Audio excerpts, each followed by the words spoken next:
She threw it away playing baseball when she was 9 with only 2 pearls. This is the American writer Eudora Welty, reading from her wonderful short story, Why I Live at the P.O. So this is the next to smallest P.O. in the state of Mississippi. Ms. Welty is a gracious and charming lady who certainly doesn't deserve to be hit on by millions of internet users every day, yet that's what's been happening, and all because of a man she's never met. I have not met her. I have not spoken to her. I have not written to her. To tell you the truth,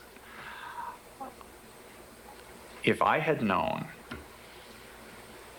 when I named the program that it was going to be my living for the next N years, and that it was going to be sold all over the world, I'm not sure I would have named it Eudora, because I feel tremendously presumptuous now having appropriated someone else's name for, my computer program. I feel embarrassed about it, to tell you the truth. Steve Dorner and Eudora Welty are now digitally bonded forever. For Mr. Dorner wrote software which simplified email for desktop computers. Because he was a fan of Miss Welty's story, he named it after her. Without one moment's notice. So Eudora is now part of life on the internet. Says, I heard that, sister. In a network of computers, it's not the MIPS and chips and whatnot that's most important. It's what goes on between the people using them that makes them really powerful. A reminder from Sun Microsystems, proud to support this PBS program.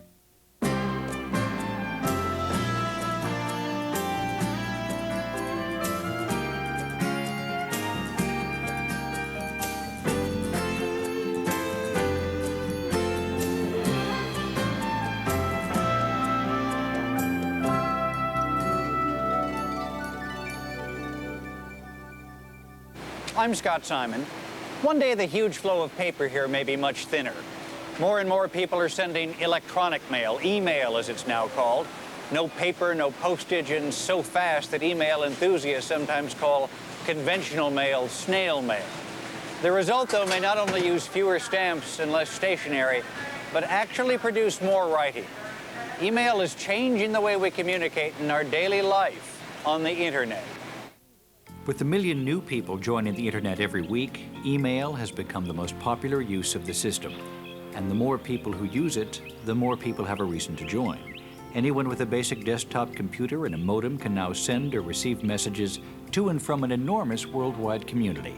And what is generally regarded as the product that simplified email was software known as Eudora, whose creator, and still one of its biggest fans, is Steve Dorner. It enables you to communicate with anybody anywhere in the world, regardless of time zones, regardless of airmail rates. I know people in Australia who I consider my friends, and maybe I never ever meet them, but I can have a conversation with them over email, even though we may not even be awake at the same time.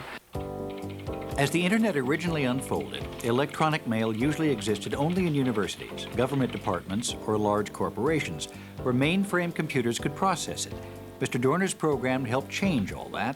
Although he originally developed it for his university, it almost immediately found a home on the internet, for it was so simple to use that even those of us who didn't know a RAM from a megabyte were soon sending and receiving email as if born to it. And because it was all done over the internet, we were suddenly sending messages around the corner or all over the world, basically for no extra cost, while Steve Dorner was having the time of his life.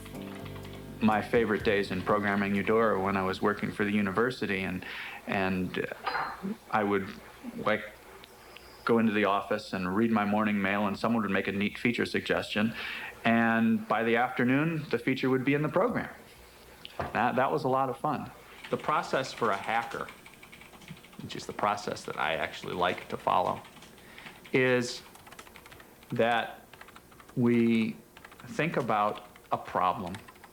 Gee, it takes too long to open the next message. How could I make that process faster?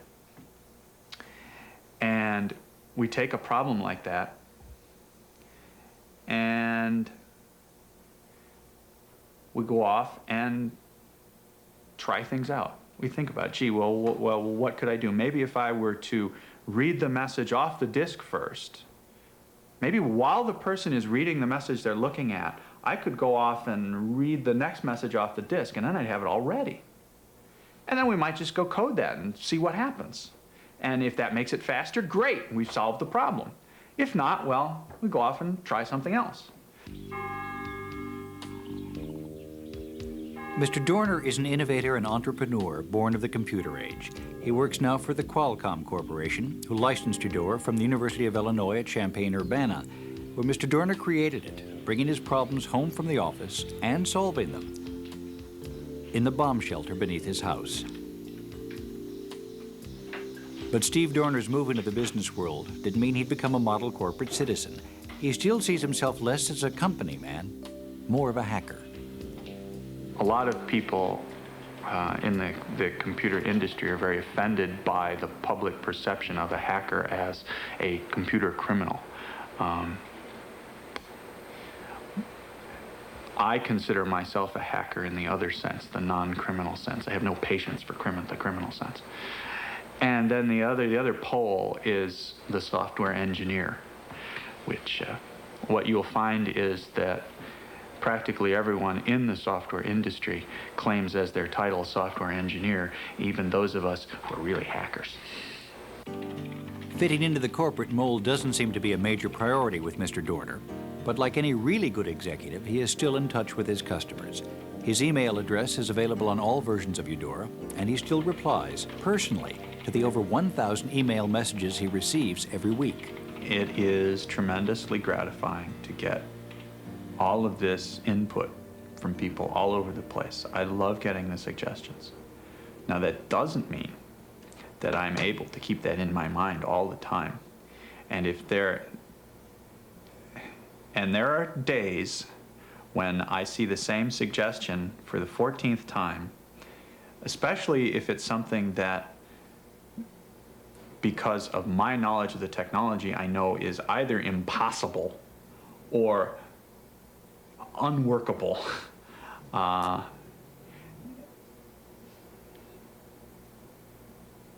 Or if the suggestion is presented in such a way that the implication is that I'm a total idiot because I'm not doing it already, sometimes I can get annoyed. It happens. But I try always to remind myself that people are doing me a favor when they give me feedback. And really, so much of Eudora, so much of what has gone into Eudora since 1.0 has been based on one user suggestion or the other, that I'm not the originator, probably, of most of the ideas in the program. But still a major question in Steve Dorner's email is why he called his program Eudora. It was in fact because when he was writing the program, he was immersed in the whole business of sending and receiving mail and felt as if he really was living at the post office. So I named the program after the author of Why I Live at the PO, Eudora Welty. It was a nice sounding name. Eudora, it was nice. It added some interest to the program. It gave people a little puzzle. You know, why is it called Eudora? I wish that I could say, well, you know, Eudora Welty's stories changed my life, and that's why I named the program after. But it's not that deep. Like the internet itself, email relies on its own rules, its own social conventions. Which brings us here to Silicon Valley, California, and the home of writer Virginia Shea, known to many as the Miss Manners of cyberspace. I have to admit, it's not my favorite thing to be called, although I'm certainly not offended by it. I'm flattered by it because I really admire Miss Manners a lot. Virginia Shea has published a book on netiquette, a guide to proper manners on the internet, how to organize the place settings of cyberspace, which is the correct knife and fork to use when sending email, and how to use the proper combination of something called smileys. There's no tone of voice on the internet, which can get in the way of people being able to tell when you're joking and when you're serious. So the smileys help people figure that out. It's a little extra piece of information you can give them. When you're dealing with someone you don't know very well, or when you are going to say something that could be misconstrued or something, it may be appropriate to make it very clear to people with smileys or whatever else that, you know,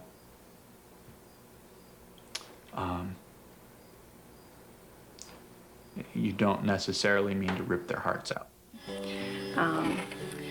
So the basic smiley is this. And that's, if you turn your head sideways, it's a little smiley face with the eyes, nose, and little smiling mouth. And then the frowning face is that. So that's kind of like saying bummer or too bad. And the winky face, you use the semicolon and the nose and the smile. Those are probably the three basic ones. So you put the little wink in when you're being a little bit sarcastic or making a little joke, trying to be a little bit sly. What you need is a civil tongue and a thick skin. And both of those are required. To really make this medium function, people have to obey the laws of manners. I think it's totally ridiculous for the legal system to be involved here. I don't want to see people suing each other for harassment over email. I think this is an area of manners. You have to learn. Keep a civil tongue in your head. It's that simple. A thick skin and a civil tongue, and also a working knowledge of the proper composition and syntax of email. For example, to put something in italics, put asterisks around it. To underline something, for example, a book title, put underlines around it. And if you really want to shout, you can type in all caps, but don't do it too often. If you do shout too often on the net, there's a very good chance that you will be chastised for it. On the internet, it's called flaming. Flaming is interesting. Well, first of all, different people define flaming differently. Some people define a flame as an abusive or, verbally abusive message. I think of it more as just a message that's kind of overheated.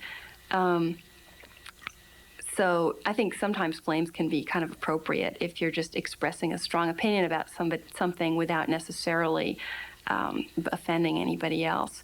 But a verbally abusive flame will just be very nasty in tone. Sometimes they'll be obscene, sometimes not.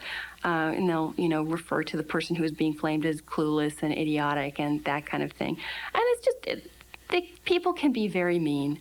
And getting flamed is really incredibly unpleasant. I've been pretty lucky that way. I haven't gotten severely flamed yet, although, I'm sure it's going to happen sooner or later. Certainly the other thing that electronic mail does that is both a good thing and a bad thing is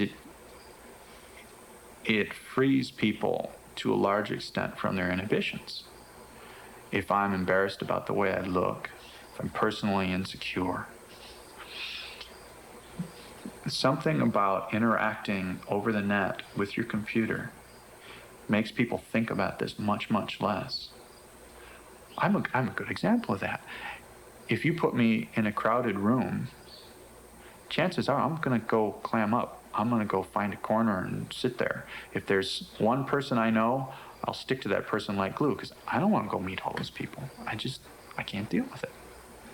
On the other hand, I think absolutely nothing of broadcasting my ideas to a mailing list with thousands or millions of readers. Absolutely nothing about it. Doesn't bother me a bit. So in one way at least, his own software has liberated Steve Dorner, let him steer his own course in a digital ocean of information. In fact, by providing us all with simplified email, he's turned the whole business of computer communication on its ear. Eudora does everything normal mail does and more. You can get junk mail, you can get magazines, you can get bills immediately and with no envelopes piling up. And if you're interested in keeping up with what this young couple thinks is important, you can subscribe to their email newsletter called Tidbits. Adam and Tonya Engst live in a small house within walking distance of Lake Washington, where for at least 3 days a week they collaborate on their email newsletter. But although they work together, they actually prefer to work apart. Tonya works in her room.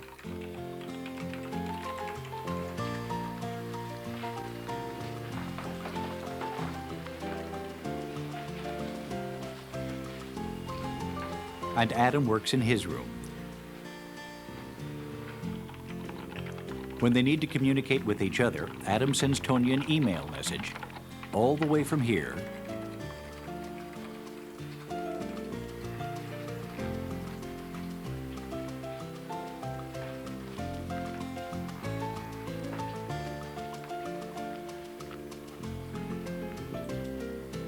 to here. If you have something you want the other person to specifically remember to do, it's a really good way to just put it in an email and then it's done and gone with, as opposed to, oh geez, I have to remember to get Tanya to do this for me, you know, she's got this file that I need or whatever. You never remember to do that when you're at the computer. They found that this helps keep down the arguments. They don't interrupt each other when they're working and therefore can put most of their energy into fighting about the one major dispute in their lives. Breakfast. Can't believe how she eats scrambled eggs. It's just incomprehensible. I like a very plain, simple breakfast. Adam likes a breakfast with more flavorings. Scrambled eggs with bacon and cheddar cheese and salsa on top. So. As well as writing bestsellers on starters kits for the internet or instruction books for Macintosh users, Tonya and Adam Engst, now in collaboration with their friend Jeff Duncan, publish a weekly email newsletter called Tidbits and manage not to fight too much about the process.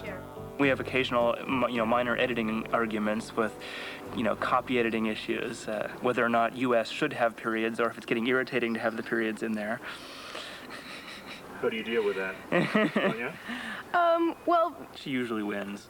Well, I took editing in college, so I'm usually right. And if I'm not technically right, I can usually think of a better reason for why I'm right anyhow.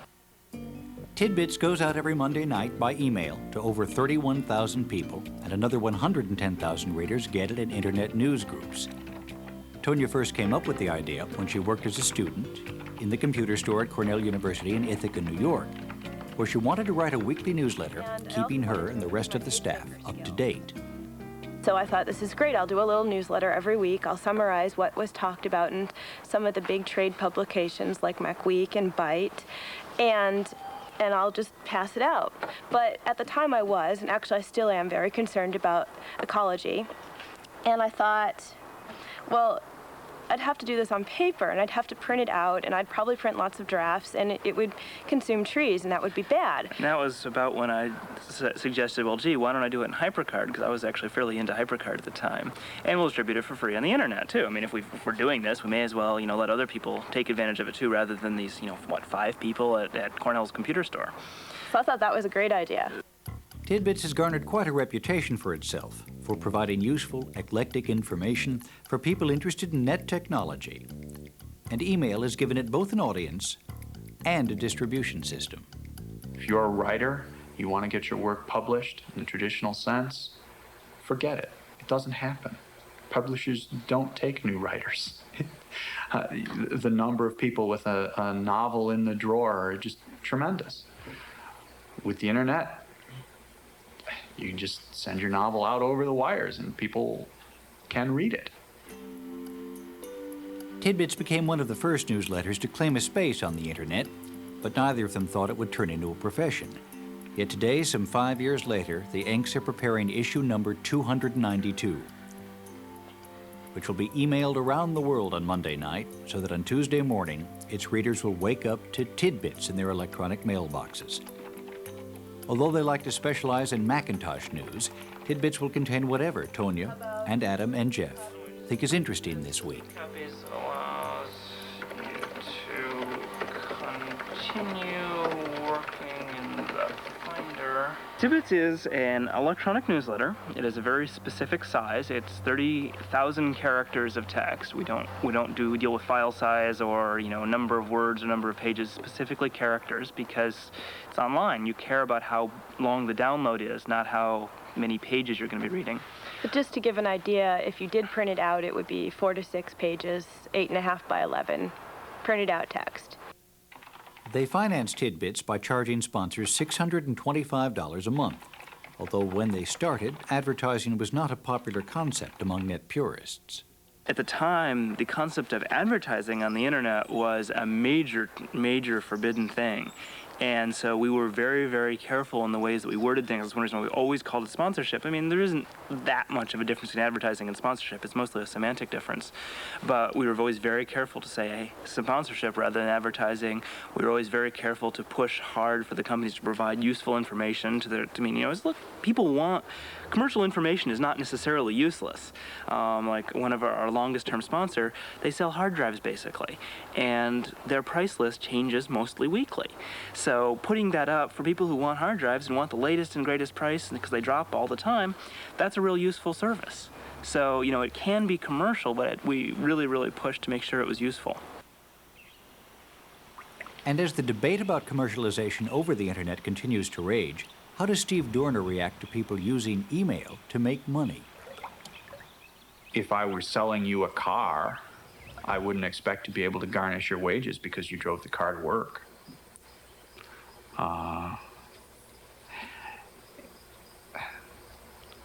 A lot of the hackers on the internet are closet randists, to tell you the truth, and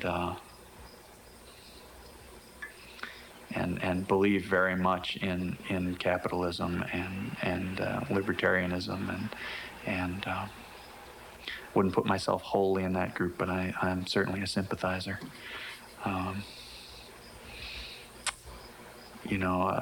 I don't think there's anything bad about making money. And if people can use the net for it, great. Even with Steve Dorner's blessing, Tidbits probably isn't going to make the Inks immensely rich. But their books have been selling really well. Adam's Starter Kit to the internet has sold almost 500,000 copies. And now, as if they're not busy enough, the Inks are in the process of buying a new house. And of course, they're finding ways to use email in the process. The house that we've made an offer on, we actually just, would only deal, we went and found a mortgage broker who did email. And it's been great. He's been wonderful because for a mortgage broker, you're basically just asking silly questions. Like, can we do this? Can we do that? And you don't need an immediate answer. You don't need to know yesterday. And this guy's been good about reading his mail once a day. And that's all we needed. So email is helping Adam and Tonya buy and pay for their new house, prepare about 5 internet book projects, receive and answer 150 messages a day, and ship out yet another issue of Tidbits. Whether they know it or not, Steve Dorner's Eudora is playing a big part in their lives. Yet Mr. Dorner still manages to stay away from the office, pondering and tinkering with his creation, secure in his place as a major contributor to life on the internet. This whole experience has been fun. It's tremendously gratifying to have people all over the world using your product and liking it. I like to tell people whenever they ask me how long I want to work on Eudora or whatever else, the standard answer is forever. And they're often taken aback by that, and I usually have to explain to them, well, as far as I'm concerned, in this industry, forever means 3 years. Because 3 years from now, things can be totally different. So in some ways, Eudora has been going for more than twice forever, which I think is great.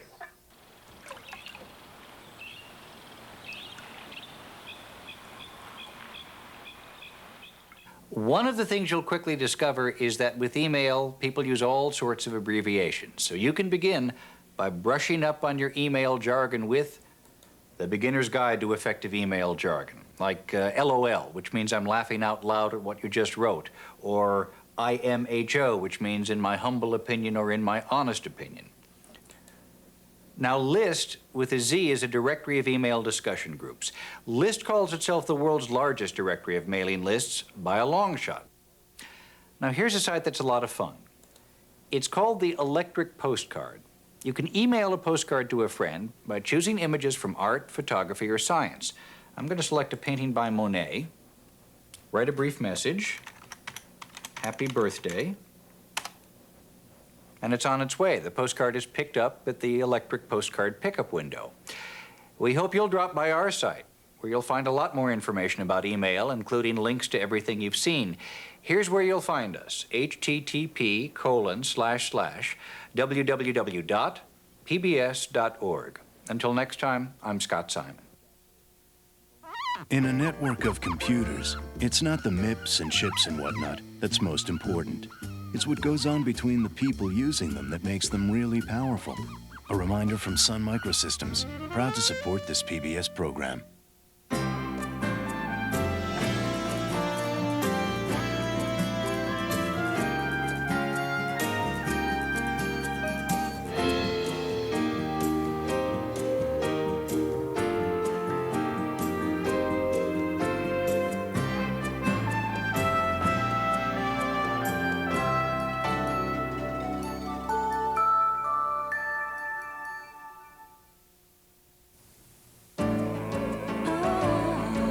This is PBS.